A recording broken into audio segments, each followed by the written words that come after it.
ये इंटरव्यू सिर्फ तालीमी और मालूमाती मकसद के लिए पेश किया गया है। मीडिया स्टार वर्ल्ड किसी भी हिंसा, नफरत या तासुब की हिमायत नहीं करता। यहाँ पेश किए गए ख्यालात मेहमान के अपने हैं, चैनल उनसे ज़रूरी नहीं कि इत्तेफाक रखे। हेलो, नमस्कार, आदाब, सत श्री अकाल और अस्सलाम वालेकुम। मैं हूं मोहम्मद अहमद काज़मी, लेकर आया हूं आपका पसंदीदा कार्यक्रम आपके रूबरू। आज कई दिन के इंतजार के बाद ये मुमकिन हो पा रहा है कि आज हम तेहरान से बात कर पा रहे हैं वीडियो के साथ। आखिर तक ये कामयाबी से चले, हम इस दुआ के साथ शुरू कर रहे हैं, क्योंकि वहां सिक्योरिटी की वजह से इंटरनेट जरा कमजोर सतह पर है। कुछ ऐसी भी रिपोर्टें आई हैं कि वेस्टर्न मीडिया की, अलबत्ता वो ये कि ईरान अब शायद ऐसा कुछ प्लान करने जा रहा है कि इंटरनेशनल सतह पर जो इंटरनेट होता है शायद वो वहां अपनी आवाम को मुहैया ना करे, या और भी कुछ और खबरें आ रही हैं। जैसे ये कहा जा रहा है कि अब प्रोटेस्ट पूरी तरह से रुक चुके हैं जो हुकूमत के खिलाफ थे, महंगाई और करेंसी की कीमत गिरने की वजह से। आज हमने कोशिश की है और आप तक हम पहुंचाने की कोशिश कर रहे हैं अहमद अब्बास साहब से, तेहरान से बात करने की। मुझे उम्मीद है कि कुछ वो वाकयात जो वहां हुए हैं, जो कुछ भी मालूमात हमें मिल सकती है ग्राउंड जीरो से, वो हम हासिल करने की कोशिश कर रहे हैं। अब से पहले कुछ चीजें आप तक पहुंचाई थी, लेकिन आज इंटरव्यू की शक्ल में पहली बार। अहमद अब्बास साहब, वेलकम है आपका। मीडिया स्टार वर्ल्ड को आपने वक्त दिया और आज हमारी बात हो पा रही है। काफी काफी दिन के बाद आपसे बिलमुशाफिया बात हो पा रही है, यानी वीडियो के जरिए। क्या कुछ है इस वक्त की सूरत हाल, क्या है? सरकार ने कंट्रोल किया है, ये खबर है। सरकार के हक में प्रोटेस्ट हुए, ये खबर है। ट्रंप साहब कह रहे हैं कि मैंने कहा था कि 800 लोगों को वहां फांसी दी जा चुकी होती अगर मैं ये ना कहता कि फांसी ना दो प्रोटेस्ट करने वालों को। आपके पास क्या खास है जो तेहरान से बराह रास्त हमारे लोगों तक आप बताना चाहेंगे? क्या कुछ है इस वक्त की हालत? काज़मी साहब, मैं एक चीज ये बताना चाहूंगा, थोड़ा सा इस समय कॉन्टेक्स्ट को समझना पड़ेगा। उसके बाद जो ईरान में वाकयात हुए उनको समझना आसान हो जाएगा। कॉन्टेक्स्ट को समझना इसलिए जरूरी है कि इसको समझे बगैर उन वाकयात में समझ में नहीं आएगा कि आखिर ये हुआ क्या। हुआ ये है कि हम इजराइल का इसमें पूरा पूरा हाथ है। मैं यहाँ से आगाज करूंगा। बहुत बड़े पैमाने पे इजराइल में हमने पिछली जो 12 रोजा जंग थी उसमें भी देखा कि मोसाद का रोल इजराइल की एयरफोर्स से कहीं ज्यादा हमें बड़ा नजर आया उस 12 रोजा जंग में। और हम उसके बाद से ये देख रहे हैं, वरना आमतौर पे ये होता था कि इजराइल में एयरफोर्स नंबर 1 फोर्स मानी जाती थी। किसी भी ऑपरेशन में, किसी भी जंग में उसका रोल सबसे विटल रहता था, और उसके बाद बाकी जो फोर्सेस हैं वो उसके तहत काम करती थी या उसको सपोर्ट करती थी। हमने 12 रोजा जंग में ये देखा कि मोसाद का रोल वहाँ जो एयरफोर्स है इजराइल की उससे ज्यादा बड़े पैमाने पर था। और उसके बाद से अगर आप इजराइल के अंदर के वाकयात देखेंगे कि मोसाद को लेकर वहां पर जो तब्दीलियां की गई हैं, उसके लिए जो इंतजामात मजीद किए गए हैं, उससे आपको अंदाजा हो। इवन आप अगर इंटरनेशनली देखिएगा तो इस पर भी बहस हो रही है कि मोसाद ने अपना रोल काफी बड़ा कर लिया है। और वो चीज हमने इस दफा भी देखी कि हमको इस पहलू पे पहले बात कर लें कि इजराइल ने एक बार फिर, यानी मोसाद ने एक बार फिर पूरी कोशिश की, और इस बार इजराइल की सबसे अहम फोर्स फिर इस बार मोसाद का जो रोल था वो हमें बड़े पैमाने पे नजर आया। और उसको मौका इस तरह से मिला कि ईरान में प्रोटेस्ट शुरू हुए थे, वो आर्थिक और इक्तिसादी मसले की वजह से थे।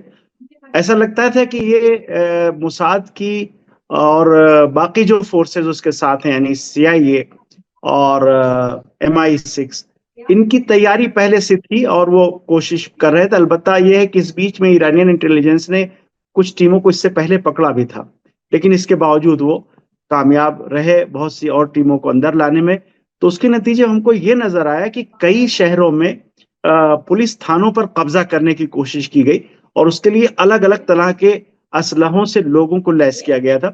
एक पैटर्न ये नजर आया कि 4-4 लोगों की टीमें थी जो अलग अलग जगहों पर एक्टिव होती थी। जैसी प्रोटेस्ट हो रहे होते तो बीच में आती थी और वहीं से फिर वो लोगों को जैसे भड़काती थी, आगे ले जाती थी, और उसी में फिर फायरिंग हो रही थी। कहीं पर जो है वो चाकू से किसी को मार दिया गया। अब जो तस्वीरें आ रही बड़ी दर्दनाक है कि किस तरह से लोग कत्ल हुए, किस तरह से लोग मारे गए। यहाँ पर जो मेडिकल डिपार्टमेंट है, जिसके जिम्मे पोस्टमार्टम और ये सारे काम है, और मैं कल उनकी एक रिपोर्ट देख रहा था, तो वो कह रहे थे कि इस दौरान हम जो गोलियां देख रहे हैं, कहा हमारी शनाख्त, हमारी ट्रेनिंग ऐसी रहती कि हम उसके जरिए उस जख्मों से पहचानते हैं किस टाइप का असलहा है ये, किस तरह की गोलियां। तो वो बता रहे थे कि इसमें अलग अलग तरह के ऐसे असलहे इस्तेमाल हुए हैं जो बहुत कम मुल्कों के पास हैं। जैसा कि मैंने शुरू में बताया था कि ईरान में इंटरनेट बहुत कमज़ोर है और वीडियो कॉल हमारी पूरी हो पाएगी या नहीं हो पाएगी, उस पर मुझे शुरू में ही शक था। 2-3 मिनट की शुरू में रिकॉर्डिंग हम कर पाए। जब डिस्कनेक्ट हुआ तो मैंने अहमद अब्बास साहब को कुछ सवालात भेजे हैं, उसका जवाब में जो उन्होंने बताया है वो हम आपके सामने पेश कर रहे हैं।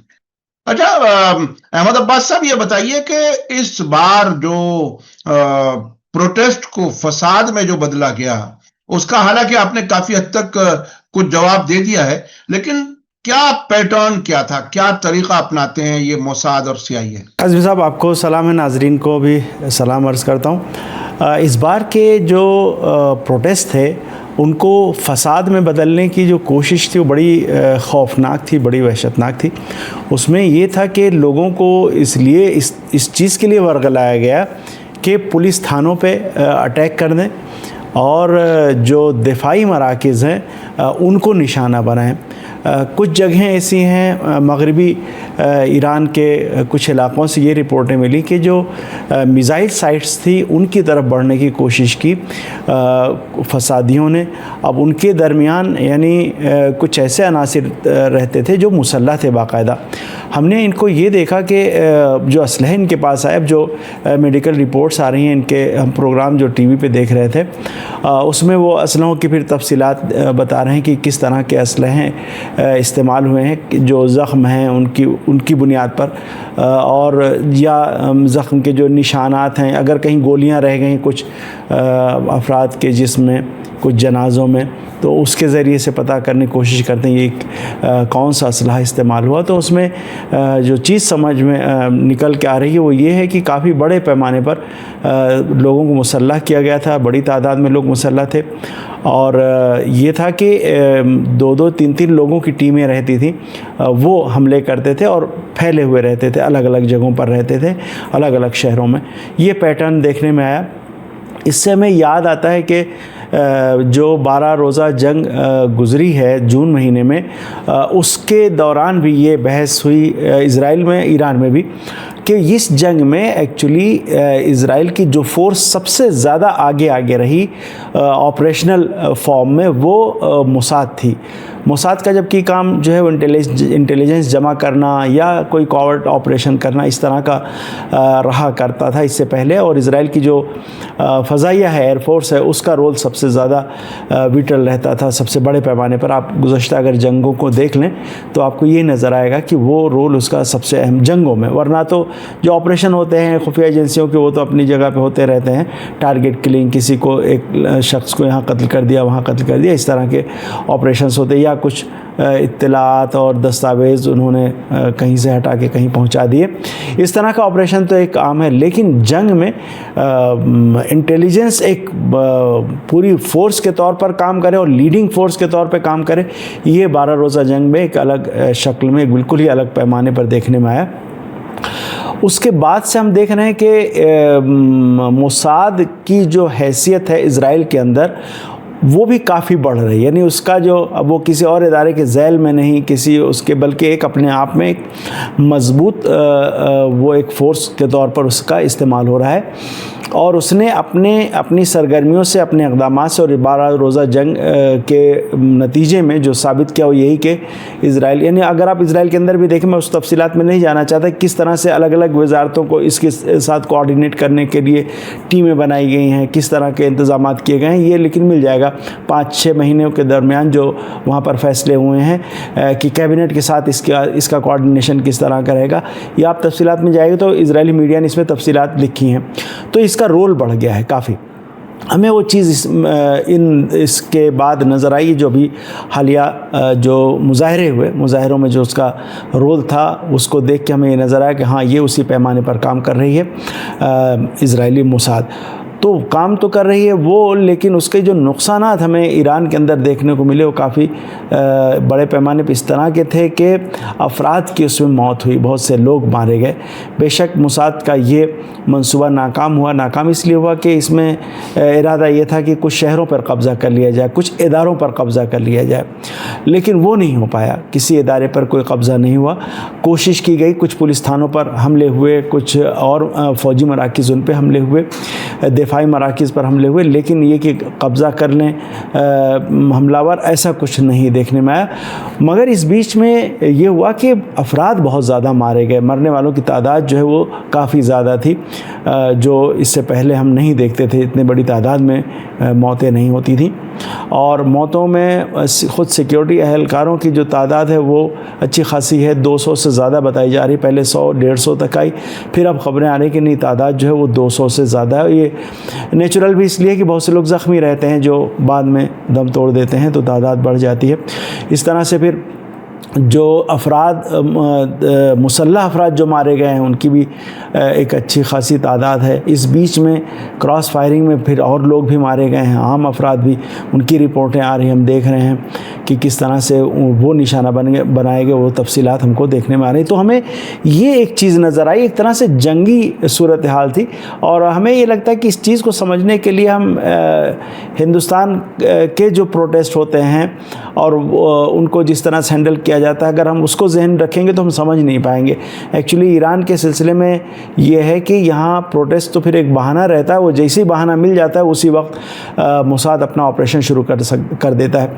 आपने देखा कि माइक पोम्पेओ ने जो ट्वीट किया, उस ट्वीट में ये कहा कि जो प्रोटेस्टर्स थे उनको, और वो वरगला रहे थे और एक उनके तरगीब दिला रहे थे हम लोग की, कि मोसाद के लोग आपके साथ मौजूद हैं और हम मोसाद के एजेंट्स के साथ मिलके जो नए साल का जश्न मनाएंगे तेहरान में।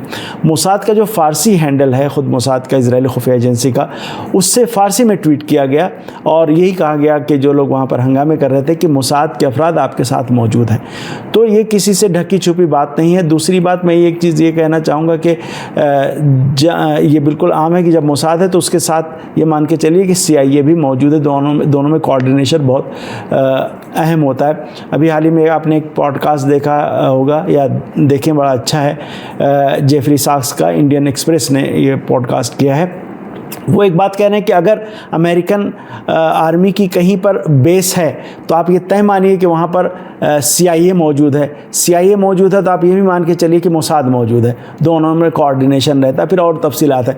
तो इस चीज़ को सामने रखना पड़ेगा। उसके बाद ये समझ में आएगा कि कैसे ईरान में प्रोटेस्ट इतने बड़े पैमाने पर वहाँ पर तशद्दुद हो गया। अच्छा, अब खबरें आ रही हैं तेहरान से कि 60,000 हथियार पकड़ा गया है। मोसाद का कोई बड़ा नेटवर्क था, उसके लोग पकड़े गए हैं, कुछ लोग मारे भी गए हैं उनमें से। वो क्या सूरत हाल है? क्या कुछ है?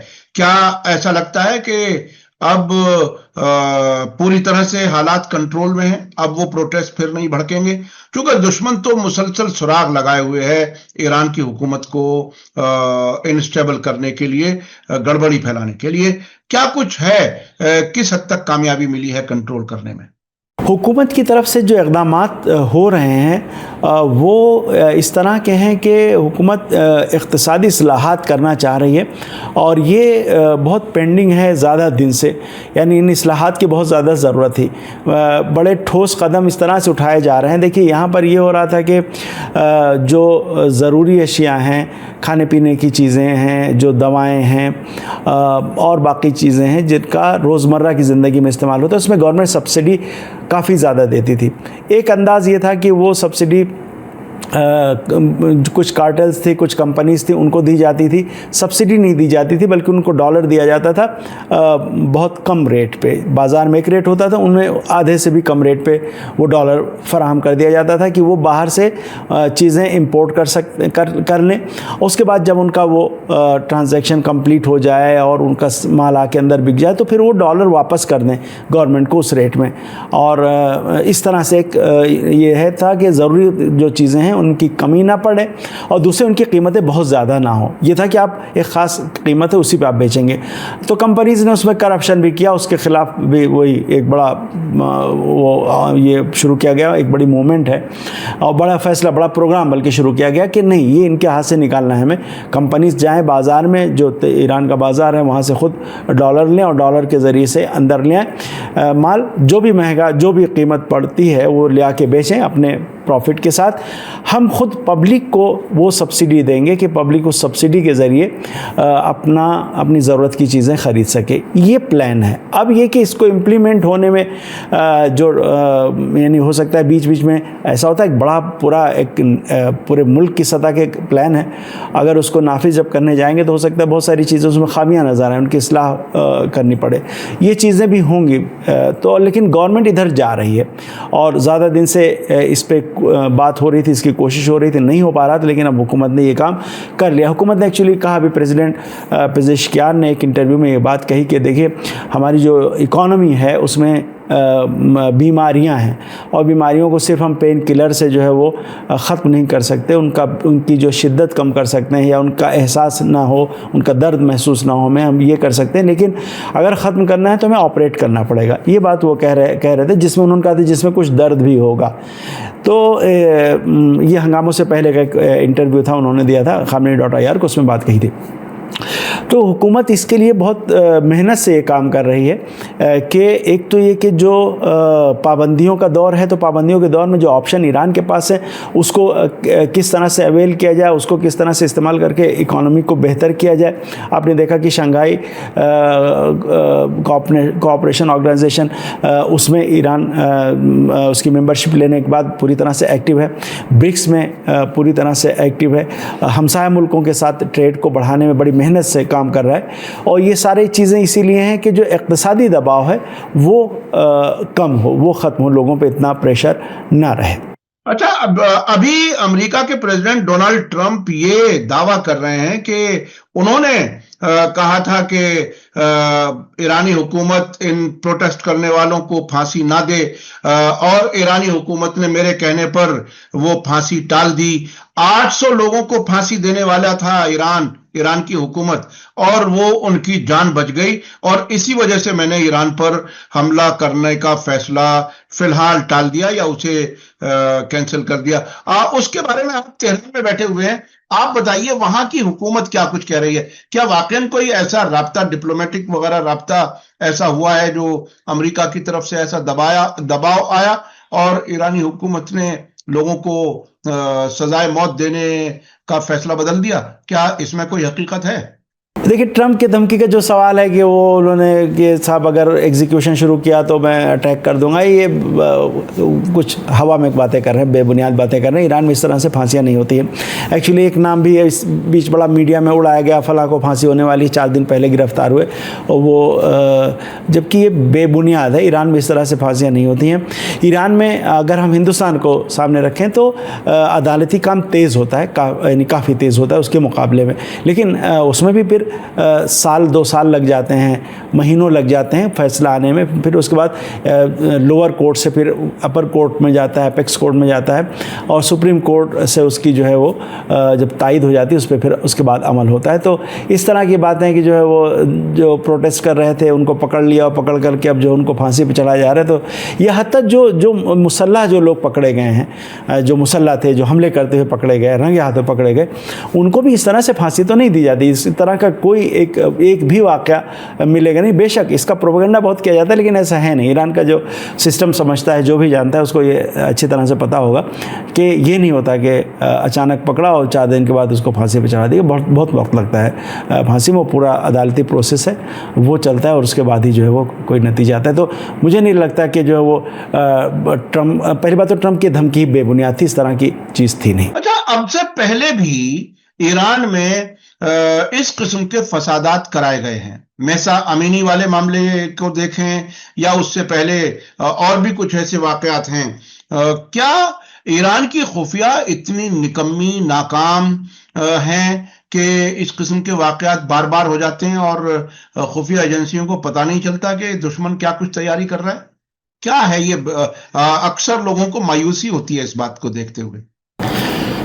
ये बात सही है कि ईरान में इससे पहले भी फसादात हुए और कोई प्रोटेस्ट किसी और वजह से शुरू हुआ, लेकिन उसका रुख फिर बिल्कुल बदल गया। उसमें ये हम बार बार देख रहे हैं। वैसे ईरान में बहुत साल से ही चल रहा है कि प्रोटेस्ट किसी बात पे शुरू होता है और पता चला उसमें एजेंसीज़ कूद पड़ती हैं। अमेरिकन एजेंसीज़ यानी CIA कूद पड़ती है और इज़राइल की जो मोसाद है वो इसमें ज़रूर एक्टिव हो जाती है।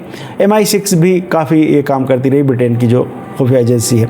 ये चीज़ हम देखते रहे हैं। ये काज़मी साहब आप समझ लीजिए कि जैसे एक जंग है, जैसे एक इक़्तिसादी जंग है, फ़ौजी जैसी जंग है, ऐसे ही ये इंटेलिजेंस की भी एक जंग है जो लगातार जारी है, मुस्तकिल ये जारी है, ये रुकती नहीं है। बहुत दफ़ा इसमें फिर काफ़ी कामयाबियाँ भी बहुत दफ़ा मिलती हैं। हम देखते हैं कि बड़े पैमाने पर ये होता है कि वो कोई एक बड़ा नेटवर्क था, हमला करना चाहता था, उसे जो है वो बस्ट कर दिया और उसे ख़त्म कर दिया। ये चीज़ें खबरें आती हैं, लेकिन हम ये भी देखते हैं कि जब इस तरह का माहौल बनता है हम ये देखते हैं कि कामयाब भी हो जाते हैं। उसमें हम ये जहन में रख के चलें कि एक पूरा नेटवर्क है जो ईरान के ख़िलाफ़ एक्टिव है और पूरी ताकत लगाए हुए है। जैसे फ़ौजी ताकत लगाए हुए, जैसे इक़्तिसादी ताकत लगाए हुए, वैसे इंटेलिजेंस की ताकत लगाए हुए। तो इस सतह पर भी ईरान लड़ रहा है, बहुत कुछ को नाकाम बनाता है, बहुत सारे मंसूबे नाकाम हो जाते हैं। और जिसकी मिसाल ये है कि, और दलील और सबूत ये है कि इस्लामी जमहूरिया कायम है, इदारे कायम हैं, अपना काम कर रहे हैं। इस तरह के हमले होते हैं तो उन्हें नाकाम कर दिया जाता है। इसमें नुकसान भी बेशक हो जाता है और अब इस बार हमने देखा कि काफ़ी लोगों की जानें चली गई। लेकिन यह है कि ये जंग है, जंग का ही एक डायमेंशन है।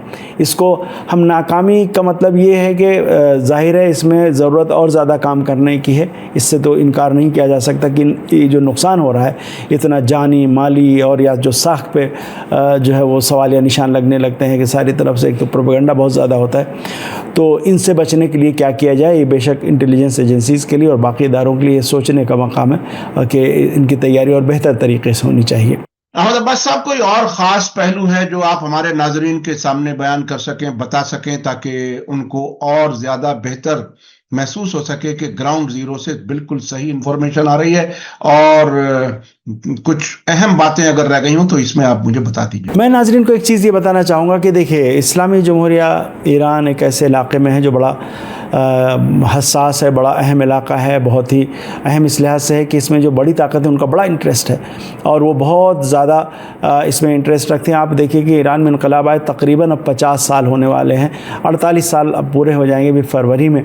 उसके बाद 2 साल बाद समझ लीजिए कि आधी सदी गुज़रने को है।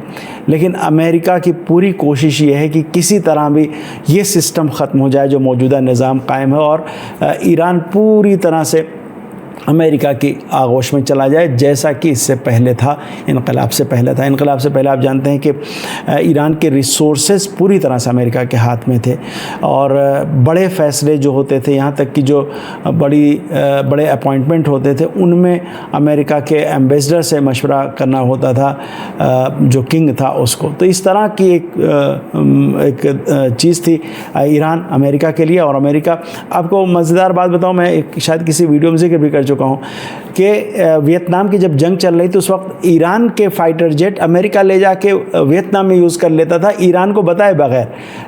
ये सूरत हाल थी। तो वो पूरी ताकत से लगा हुआ है और ये लड़ाई भी पूरी ताकत से जारी है। इस्लामी जमहूरिया अपना वजूद कायम रखे हुए, साथ ही साथ आप अगर गौर करें तो वक्त गुजरने के साथ साथ हम ख्याल फोर्सेस, ईरान की हम ख्याल फोर्सेस इलाके में और पैदा हुई हैं और बढ़ी हैं। तो ईरान का एक तरह से जिसको एक्सिस ऑफ रेजिस्टेंस कहा जाता है वो वजूद में आया।